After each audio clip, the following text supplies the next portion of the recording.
So, the tremendous efforts made by Royal Air Force Bomber Command to neutralize this mighty base.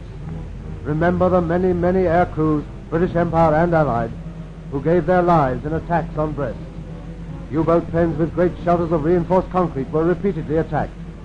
Now it is possible to see the havoc wrought by those devastating 12,000-pound bombs of Bomber Command.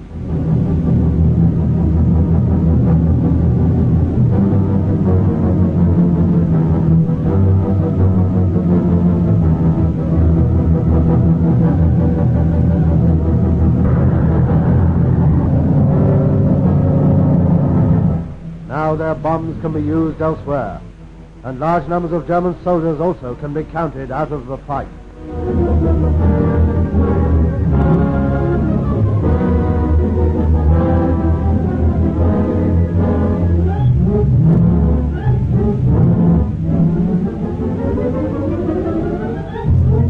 Another great port in France. Canadian cameramen secured these pictures of the first hours inside recaptured Calais. Part of the area had been flooded. If you are feeling depressed because it seems the war will not end as quickly as we hoped, remind yourself how you felt in 1940 when Calais fell. The Hun was pretty close to Dover.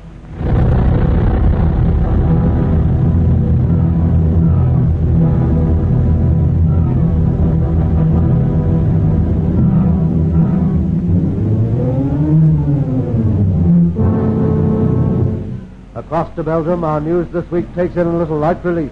International football, England and Belgium. That's an echo of the old days, if you like. You wouldn't exactly call them good old days. In addition to a football match every weekend, there was a crisis. The result of the match was a win for England, 3-0. But that isn't very important. The important thing is that Brussels is one more city where civilized people can once again play a game of football if they want to, without worrying about which is the master race. Now down to business again. Forward elements in Holland crossing the frontier into Germany. American airborne troops and reconnaissance cars of Britain's Sherwood Rangers. It now seems quite definite that the Allies will not go racing through Germany as they went through France and Belgium.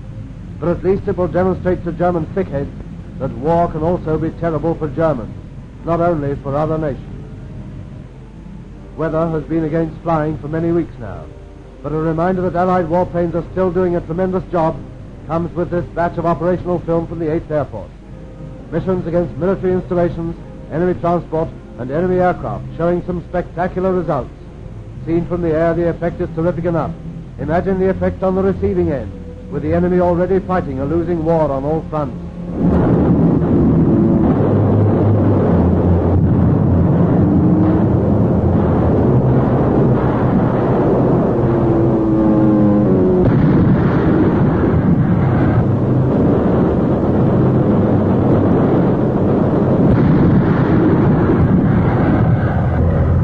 Coastal Command.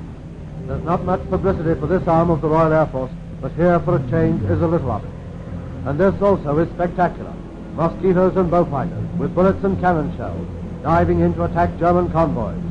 Destruction of German transport on land in Europe compels the enemy to take risks at sea.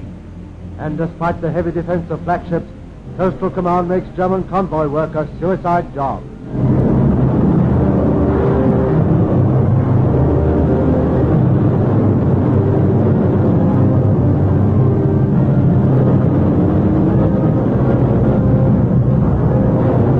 Now, rockets.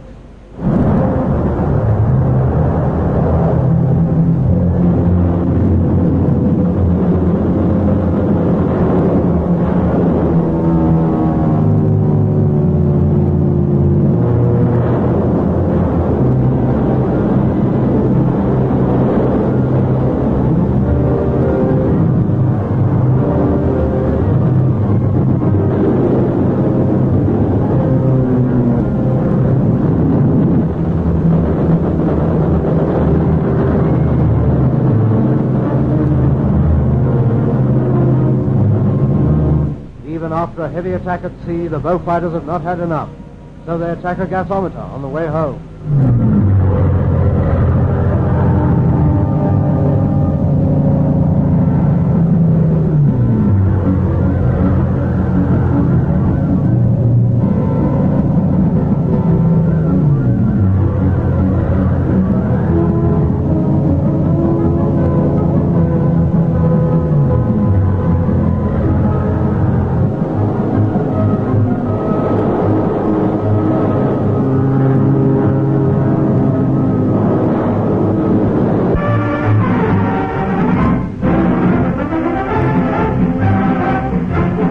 Rendezvous at 6 a.m. British and German officers meet, and a 60-hour truce is arranged to allow the civil population to evacuate Dunkirk.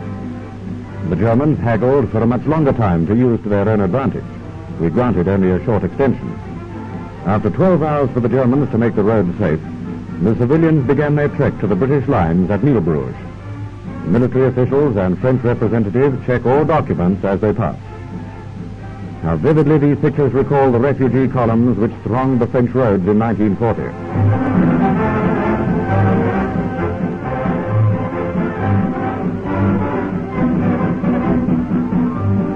Red Cross ambulances traveled into Dunkirk to deal with the evacuation of the sick and wounded.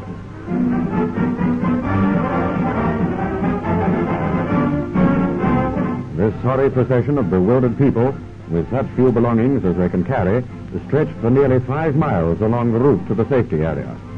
Among them, we discovered 20 Germans dressed as civilians who were trying to make a getaway. They were by no means anxious to go back. They feared what we had in store for them.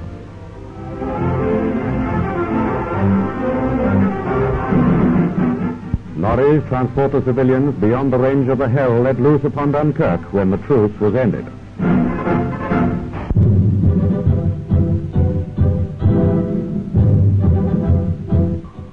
During a visit to Aberdeen, Scotland, the Queen and Princess Elizabeth, piloted by Lord Provost Mitchell and his lady, and welcomed by a gladsome crowd, called at Torry Nursery School. Music created by very small children was part of the entertainment. It had vigor, and left the royal visitors with an amusingly charming memory to take with them to the rebuilt Aberdeen Sailors' Home. Even there was one youngster who claimed some attention. Lord Inverclyde introduced the princess, who delivered her first opening speech. May it please your Royal Highness now to declare the Aberdeen Sailors' Home open.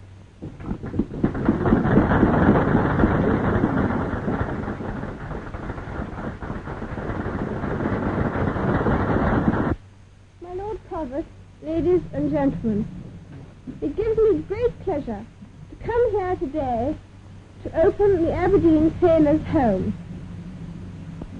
I have every confidence that this building will be greatly appreciated by the sailors who come here, and it is good to know that when they are ashore, after perhaps long and dangerous days at sea, they will find here care and comfort, and a kindly welcome. I congratulate the Society most heartily on yet another splendid piece of work. I have now much pleasure in declaring the Aberdeen Sailors' Home open.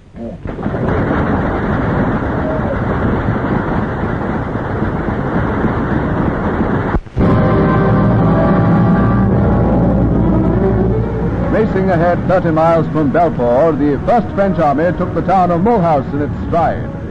Recapturing the offensive spirit of the Napoleonic era, the newly formed French regiments have completely surprised the enemy by their vigorous attacks. Nothing has so greatly discouraged the Germans as the military rebirth of France. On all fronts, the enemy now faces the mounting strength of armies which a year or two back he thought he had utterly defeated, and of all victories won in the heyday of German triumph, that over France seemed to be complete.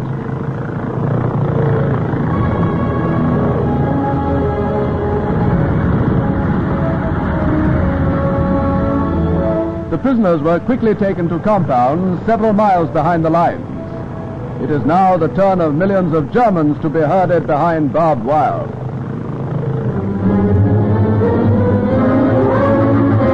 Further north in the Vosges, the Americans fight on the flank of the French army. Here, too, despite the wet and unfavorable country, the Germans are getting no rest. Eisenhower had not launched a major winter offensive as these pictures reached England, but at many points along the 400-mile line, the Germans are harried and given no time to reinforce any particular sector.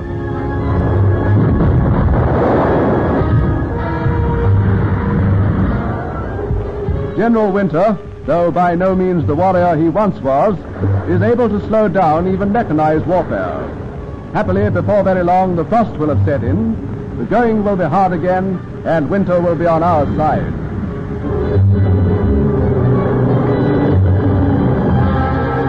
Strasbourg is the greatest prize of the present offensive. The capital of Alsace, city of 200,000 people in peacetime, was captured by General Leclerc's Armored Division and the American 7th Army. There was a good deal of street fighting before the Germans were overcome.